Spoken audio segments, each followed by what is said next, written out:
Okay, getting a little further into this Can't Stop, Won't Stop book by Jeff Chang. I didn't think I'd be making these little mini reports about the book. I thought I'd just do it all at the end, but there's so many little ideas and things that are going on in this culture of hip hop, the past and the life of hip hop, the history of hip hop. That it's something to really talk about. Now, here's a new idea. Hip hop or street dance, hip hop isn't that much different than martial arts. There's a thin line between it, and that's interesting for him to say. Now, this is an Asian guy, Jeff Chang, who's talking about largely black culture that emerged in the 70s and 80s. To become mainstream later on and give life to other famous hip hop, modern day hip hop stars. Although hip hop seems to be currently pushed to the wayside, but the moves and the gyrations can be compared to the martial arts. I mean, they do play a little music when the Asians or whoever practices the martial arts. They'll play that slow guitar type of thing. They'll do that for like Tai Chi to help you enter into a meditative state.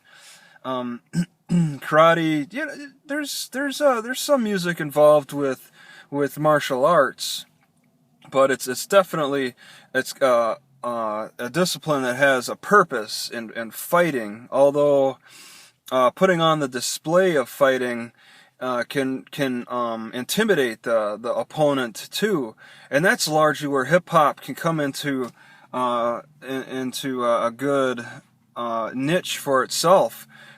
He said in this book that a lot of fights can get ended by the gesturing of the hip hop dancing, and they have a word for those fronting, those groups that'll dance in front of each other and they'll just pass back and forth like they're fighting, and they're it's some kind of breaking dance, fight dance, or fronting in some way. They put on a show for each other to show how they got the moves. Also, he said, though, a lot of fights can get started based on these types of squaring off of dance moves or whatnot. And you'll see that done with Asians. That's why a lot of Asians love this hip-hop generation, because they've grown up. Not all of them, but a lot of them has grown up with martial arts already in their blood. They learned at a young age, and then you attach hip-hop to that. That just adds extra flavor to a discipline they already know. So they really can take on this different kind of culture and integrate it into their own. Whereas the black people came from the Bronx, they created it themselves. They had no discipline before hip hop. They invented it all, and a lot of it seemed to have stemmed from the sound system. I take it for granted. I mean, a lot of us young, well, I'm not exactly young, but people born maybe in the 70s take the sound system for granted. What was before the sound system? Live music, live instruments. The sound system changed everything. It could bring music anywhere there was an electrical outlet. And these guys got creative where they put these shows wherever they could steal electricity, the way it sounds in the city of New York, at least.